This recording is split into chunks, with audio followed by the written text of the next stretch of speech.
ओम शांति। आज 25 मार्च 2022 के बाबा के अनमोल मधुर महावाक्य सुनेंगे। आज की मुरली में बाबा हम बच्चों को बेहद का वैराग्य दिलाते हैं, क्योंकि मुरली का गीत भी बजा है, मरना तेरी गली में, जीना तेरी गली में।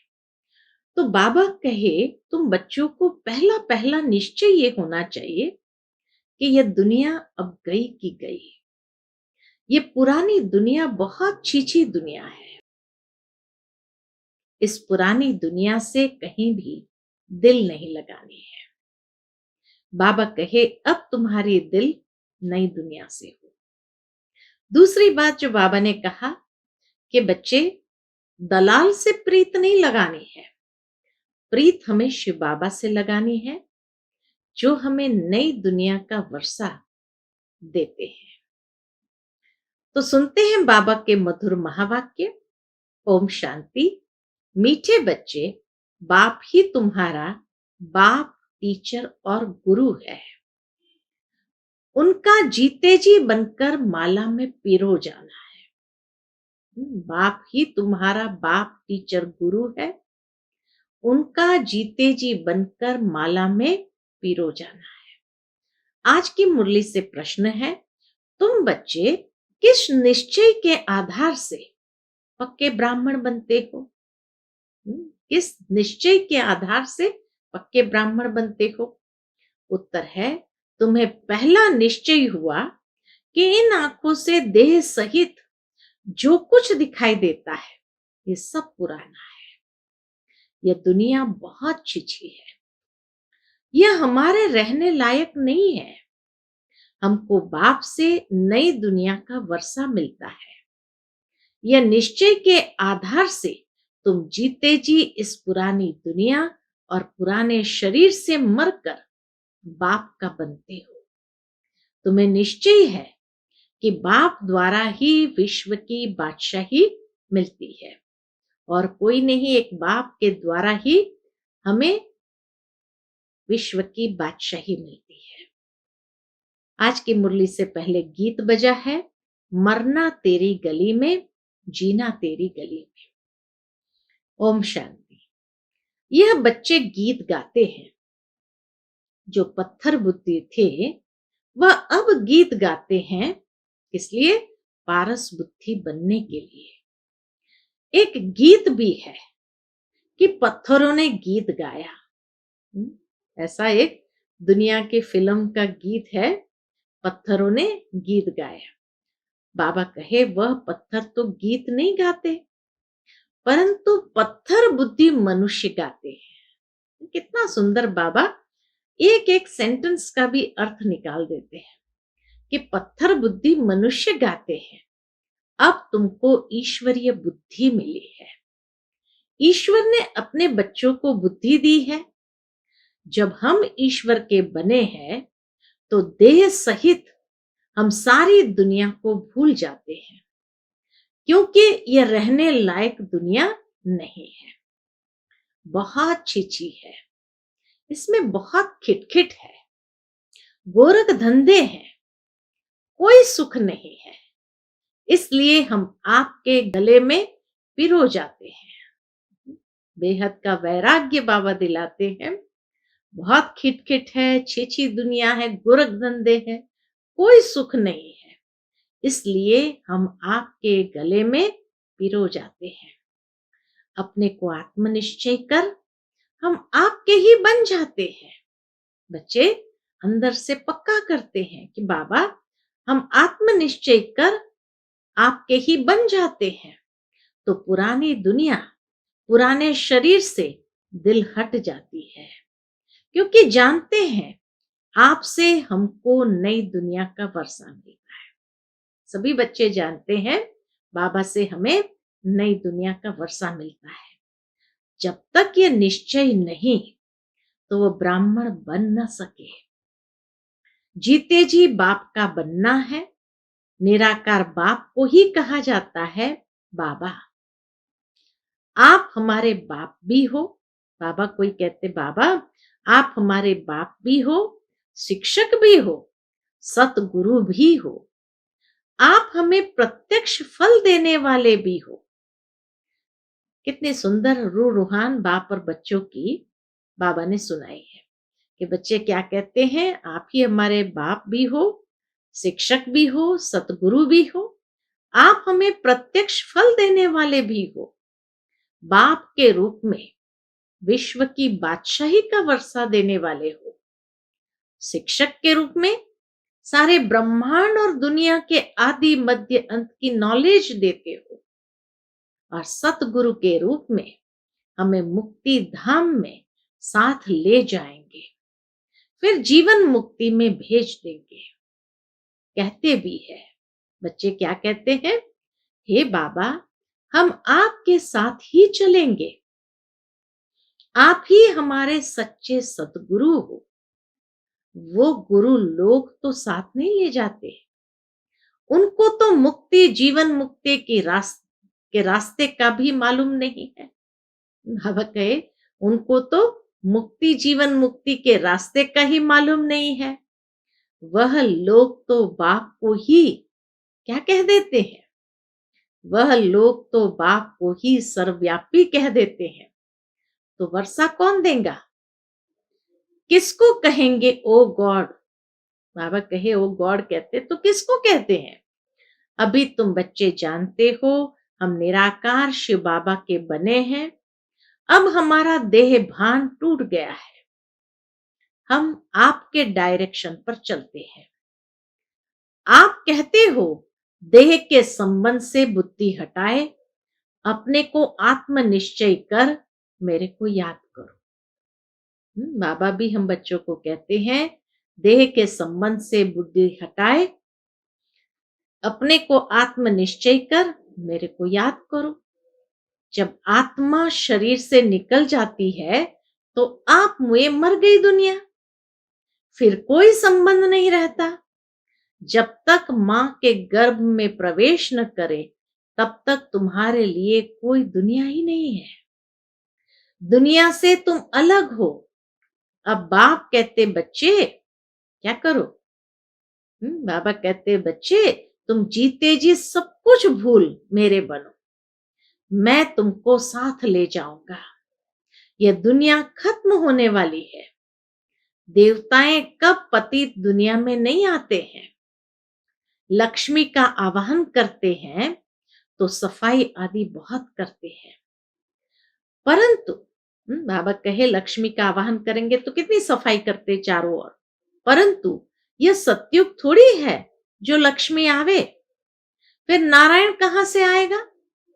भला महालक्ष्मी को चार भुजाएं क्यों देते हैं।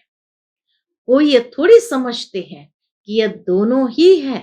महालक्ष्मी में दोनों ही है, जैसे विष्णु में दोनों ही है वैसे महालक्ष्मी में भी दोनों ही है। ऐसा तो कोई चित्र बन नहीं सकता जिसको चार भुजाएं हो, फिर दो मुख देना चाहिए, चार टांगे तो कभी नहीं दिखाएंगे, क्योंकि ऐसा तो मनुष्य कब हो न सके। यह सब समझाने के लिए है कि ये युगल लक्ष्मी नारायण है। अलग होंगे तो दो भुजा दो टांगे भी होगी। बाप कहते हैं पहले पहले ये निश्चय कराओ। कौन सा, पहले पहले ये निश्चय कराओ कि हमारा बाप टीचर गुरु तीनों ही है। वह हम सबको साथ ले जाएगा, उनका कोई चेला चाटी नहीं है। जो पिछाड़ी में ज्ञान देगा वह साथ ले जाएगा।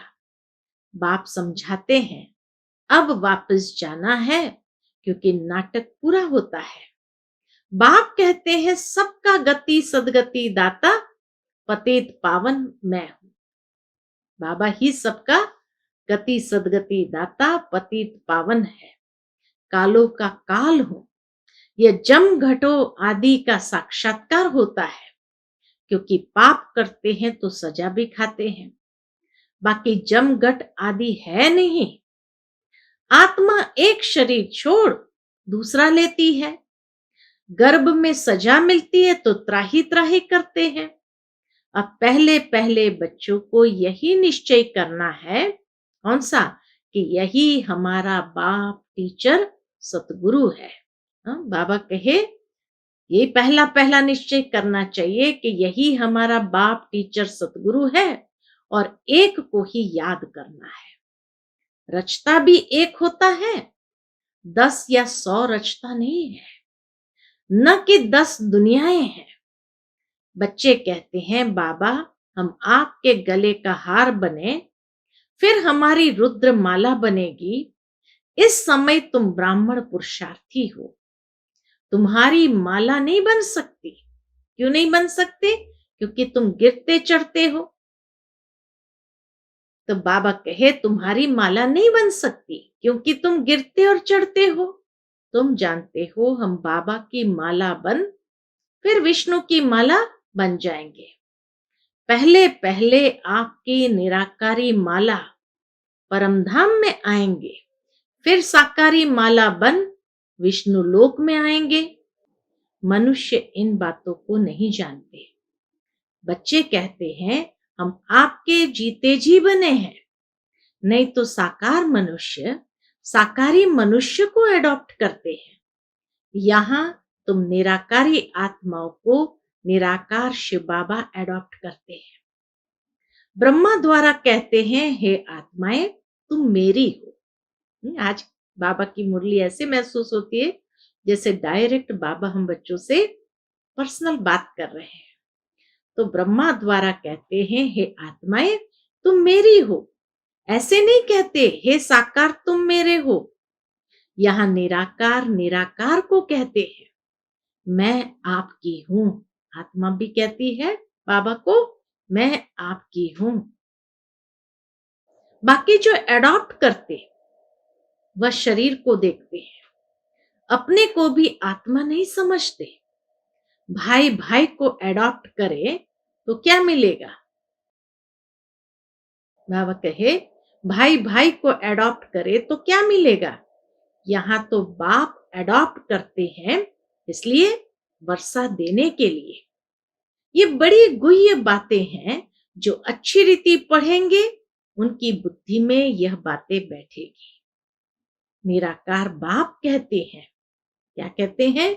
देह का भान छोड़ मेरे बनो तो मैं तुमको निराकारी दुनिया में साथ ले चलूंगा। से कृष्ण की आत्मा को परमात्मा नहीं कह सकते। वह भी 84 जन्म पूरे लेते हैं। लक्ष्मी नारायण की राजधानी चली है। राजा राजा है, रानी रानी है, सबको अपना पाठ मिला हुआ है। राजा राजा है, रानी रानी है। बाबा कहे सबको अपना भिन्न भिन्न पाठ मिला हुआ है। 84 जन्म लेते हैं। एक की बात नहीं है, पुनर्जन्म तो सबको लेना है। तुम बच्चों को समझाना है। क्या समझाना है सबको? 84 का चक्र कैसे फिरता है। 84 लाख जन्म कहने से सारी बात बिगड़ जाती है। लाखों वर्ष की बात भी याद न पड़े, अभी याद पड़ता है। आज भ्रष्टाचारी दुनिया है, कल श्रेष्ठाचारी बनेगी। हम लिख सकते हैं जैसे शास्त्री ने लिखा, हम न्यू इंडिया बनाकर छोड़ेंगे। अब न्यू इंडिया तो होती है न्यू वर्ल्ड में, वहां देवता धर्म के सिवाय और कोई धर्म होता ही नहीं। अब तो भारत में अथाह धर्म है, अनेक प्रकारों की टाल टालियां हैं। ये सब पिछाड़ी के हो गए।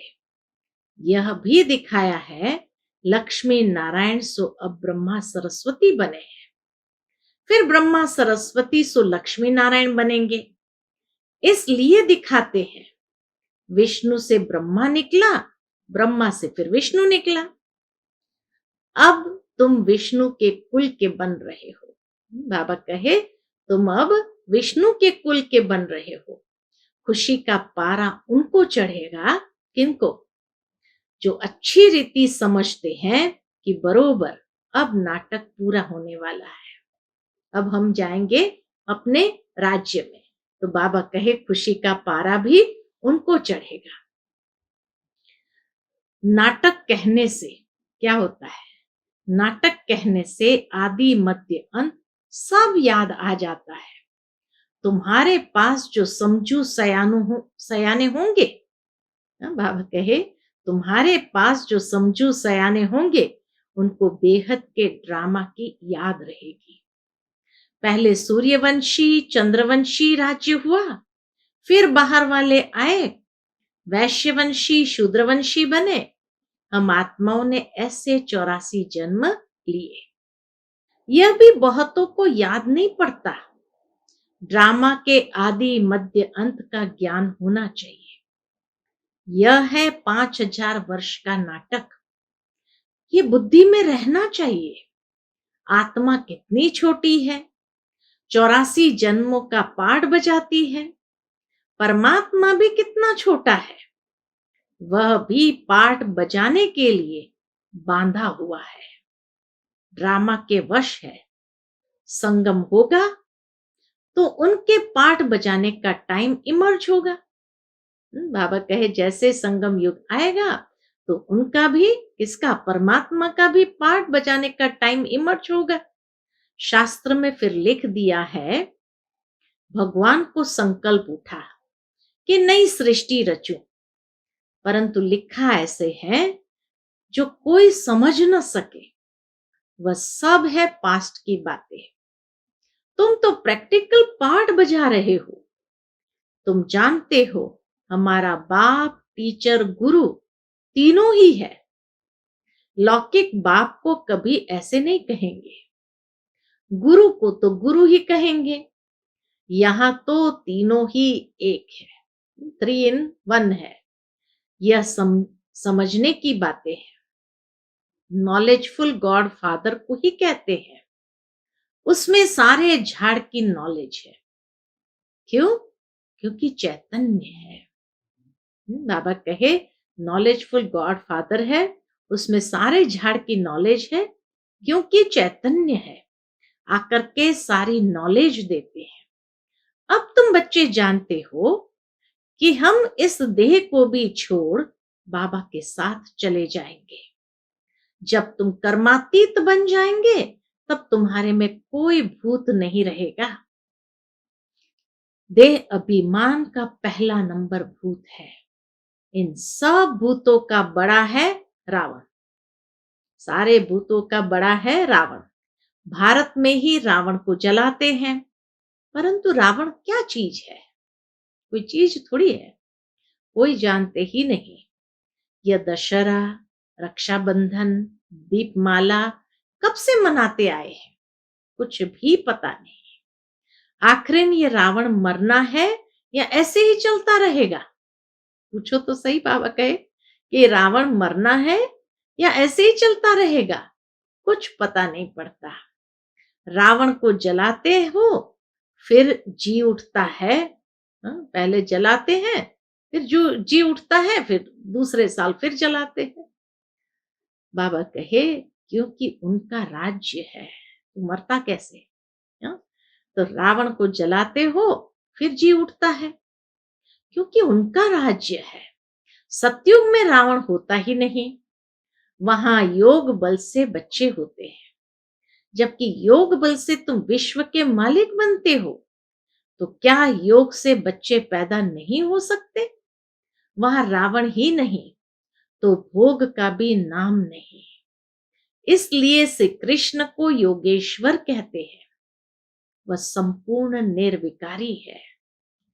योगी कभी भोग नहीं करते, अर्थात विकार में नहीं जाते। अगर भोगी बने तो फिर योग सिद्ध न हो। अब तुम योग सीख रहे हो।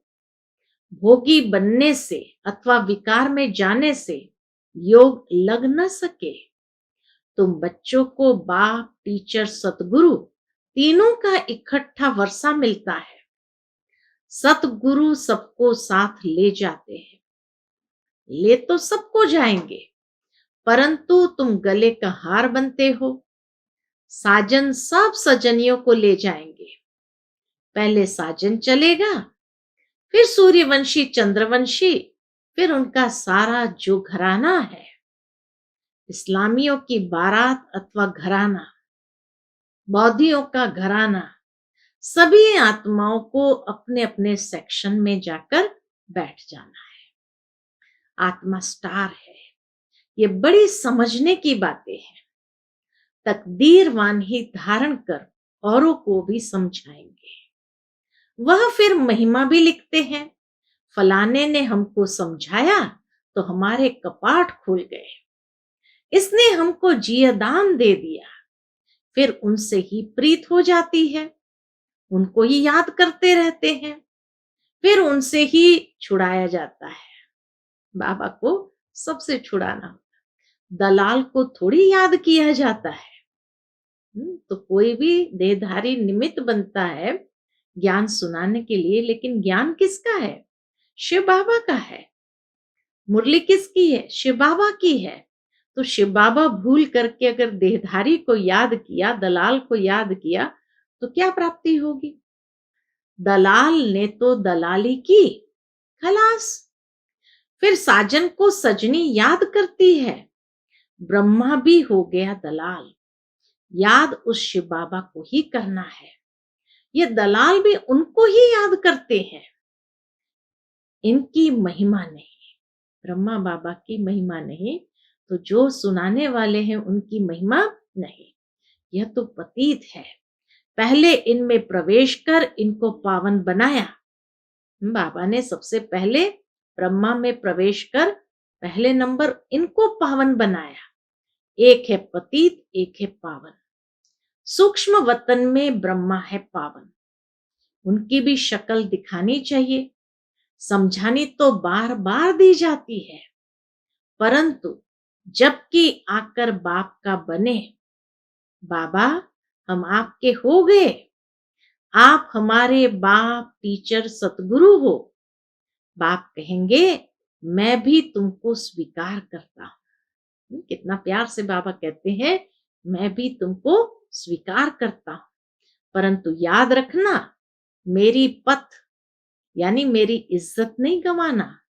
मेरा बनकर फिर विकार में नहीं जाना। वास्तव में इस समय सब नरकवासी है। याद करते हैं स्वर्ग को, कहते हैं फलाना स्वर्गवासी हुआ। अरे स्वर्ग है कहां? अगर स्वर्ग गया तो फिर यहां बुलाकर खाना आदि क्यों खिलाते हो? पतित दुनिया में पतित ब्राह्मणों को ही खिलाते हैं। पावन तो कोई है नहीं। परंतु इस छोटी बात को कोई समझ नहीं सकते। बाबा कहे छोटी सी बात को भी कोई समझ नहीं सकते। अच्छा, मीठे मीठे सिकिलते बच्चों प्रति माता पिता बाप दादा का याद प्यार और गुड मॉर्निंग। रूहानी बाप की रूहानी बच्चों को नमस्ते। हम सब रूहानी बच्चों की रूहानी माता पिता बाप दादा को याद प्यार, गुड मॉर्निंग और नमस्ते। नमस्ते। शुक्रिया बाबा, शुक्रिया। आज की मुरली से धारणा के लिए मुख्य सार है। पहली पॉइंट, ज्ञान देने वाले दलाल से प्रीत न रख, एक शिव बाबा को ही याद करना है।